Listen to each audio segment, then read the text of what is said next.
उसके बाद जिला संपर्क पदाधिकारी परिमल सर, सुभाष चंद्र झा सर स्नेही, जो कि पूरे बिहार के मशहूर कवि हैं। तो अब लाइटनिंग की जो प्रथा है हमारे बिहार की, वो स्टार्ट हो चुकी है। इसी भी शुभ कार्य से पहले दीप प्रज्वलन की हमारी मिथिला की प्रथा है, वो आरंभ हो चुकी है। हमारे बीच उपस्थित हैं यहाँ मधुबनी 36 विधानसभा के एमएलए विधायक श्री माधव आनंद सर जी। मधुबनी के नगर भवन में विश्व संगीत दिवस के शुभ अवसर पर सांस्कृतिक महोत्सव सह मिथिला आइडो सम्मान समारोह का भव्य आयोजन हुआ। जन जागरण युवा समिति द्वारा संचालित जागरण संगीत कला महाविद्यालय का 25वां वर्षगांठ और मधुबनी संगीत घराना का 211वां वर्षगांठ धूमधाम से मनाया गया। कार्यक्रम का उद्घाटन स्थानीय विधायक माधव आनंद, जिला जनसंपर्क अधिकारी परिमल कुमार, नमामि गंगे परियोजना पदाधिकारी अमित आनंद, संगीत शिक्षक डॉक्टर शिव नारायण मिश्रा, आचार्य वीर सनातन पूर्णेंदु राय, कवि सुभाष चंद्र स्नेही और बिरजू मिश्र ने संयुक्त रूप से दीप प्रज्वलित कर किया। विधायक माधव आनंद ने कहा कि विश्व संगीत दिवस पर भारतीय लोक कला संस्कृति की हिफाजत करना हम सभी का परम कर्तव्य है। छोटे बच्चों की बेहतरीन प्रस्तुति देखकर मन मुग्ध हो गया। शाम तक चले कार्यक्रम में गीत, संगीत, नाटक, भाव नृत्य और राधा कृष्ण की मनमोहक प्रस्तुति ने दर्शकों की खूब तालियां बटोरी। चंदा नाटक की विशेष सराहना हुई। अंत में पद्मश्री शिवम पासवान और जिला कला एवं संस्कृति पदाधिकारी नीतीश कुमार ने 200 कलाकारों को सम्मानित किया। धन्यवाद ज्ञापन सचिव मंजरी मिश्रा ने किया।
कि मेरे लिए तो सौभाग्य की बात है कि मेरे क्षेत्र में जो है इस तरह के कार्यक्रम हो रहे हैं विश्व संगीत दिवस के अवसर पर, और इतना भव्य कार्यक्रम और इतने अच्छे ढंग से कलाकार जो है अपनी प्रस्तुति दे रहे हैं, दिल जो है खुश हो गया। और प्रशासन के लोग भी हैं, DPRO साहब हैं, इस तरह का कार्यक्रम जो है लगातार अपने क्षेत्र में होता रहे। प्रशासन से इन लोगों को पूरा समर्थन भी मिल रहा है।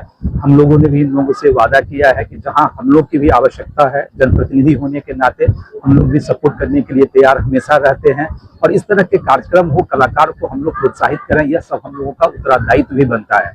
और मैं हमेशा से जनप्रतिनिधि होने के नाते और अपने शासन प्रशासन से भी हमेशा मैं प्रशंसा करता हूँ कि वो लोग भी अपने स्तर पे लगातार जो है इस तरह की एक्टिविटी का समर्थन जैसे करते रहे हैं। समर्थन ही नहीं, सहयोग भी करते हैं, आते भी हैं जितने भी पदाधिकारी हैं, और अच्छा लगता है। तो बहुत बहुत धन्यवाद देना चाहता हूं जितने भी आयोजक मंडल हैं, सबको बहुत बहुत धन्यवाद देना चाहता हूं।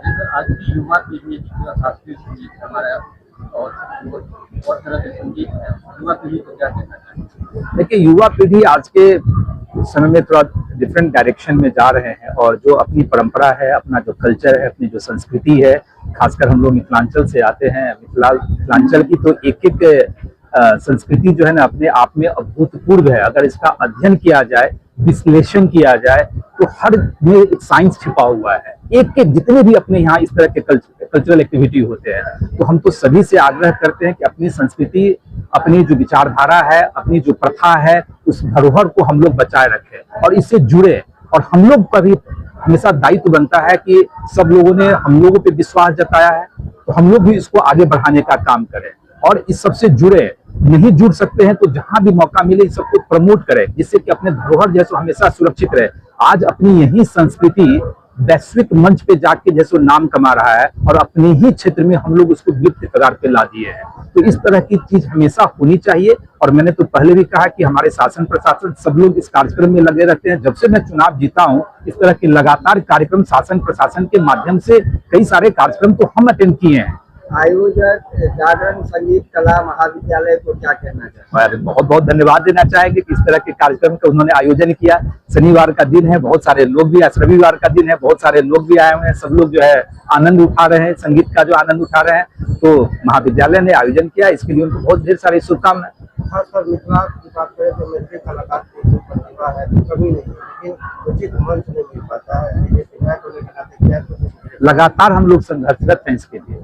मैथिली भाषा हो, मिथिलांचल की परंपरा हो, उस धरोहर को कैसे बचाया जाए, उस धरोहर को कैसे आगे बढ़ाया जाए, इसमें लगातार हम लोग काम कर रहे हैं। सखी बहना एक संस्था है, हम झंझारपुर में गए थे, आप लोग भी बहुत सारे लोग वहाँ थे, वहाँ भी मैंने बहुत सारा लगातार वो हमारे संपर्क में है कि उस तरह के आयोजन और भी जो है बड़े पैमाने पे हम लोग करें, इंडिया में करें, इंडिया के बाहर भी जो अपने लोग हैं वहाँ भी हम लोग कार्यक्रम करें। यानी ये हम सब लोगों का संयुक्त दायित्व बनता है कि अपने धरोहर की रक्षा भी करें, विरासत को बचाए भी और विरासत को आगे भी बढ़ाने का काम करें। और हम लोग पूरे ईमानदारी के साथ इस कार्य में जैसे लगे हुए हैं। काम तो जनप्रतिनिधि का बहुत सारा होता है, समझते ही हैं, कोई हम लोग का पर्सनल लाइफ तो अब बचा नहीं, तो सब कुछ जनता के बीच ही रहता है। 18 घंटे 19 घंटे हम लोग हमेशा क्षेत्र में लगे रहते हैं। कोशिश होती है कि जनता को खुश रखे, लेकिन सब लोग खुश नहीं हो पाते, ये भी है, वो ही स्वाभाविक है, सबको खुश नहीं भी रख सकते हैं। लेकिन ईमानदारी से पूर्वक हम सब लोग जैसे प्रयास में रहते हैं कि हमारे जनता को कुछ भी कहीं भी किसी भी स्तर पे कठिनाई न हो।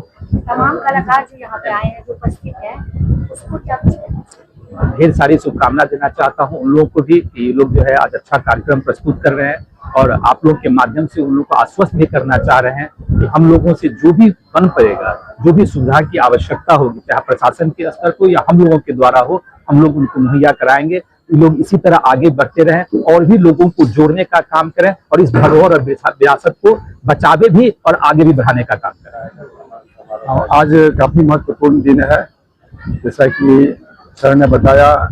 आज विश्व संगीत दिवस है, विश्व योगा दिवस है, आज फादर्स डे भी है और साथ साथ इस संस्था का जो है सिल्वर जुबली कार्यक्रम का दिवस 25वां स्थापना दिवस है। तो बहुत ही एक ऐतिहासिक क्षण है और हम लोग सभी उपस्थित होकर इस कार्यक्रम में गौरवान्वित महसूस कर रहे हैं।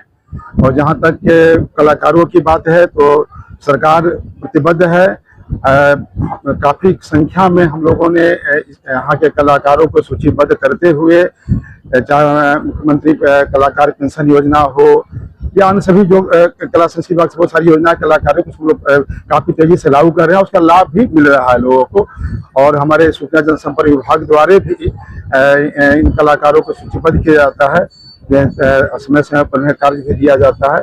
इस तरह हम लोग सरकार काफी प्रतिबद्ध है और एक बार पुनः उन्हें धन्यवाद देता हूं और हार्दिक बधाई देता हूं, शुभकामनाएं देता हूं सभी कलाकारों को।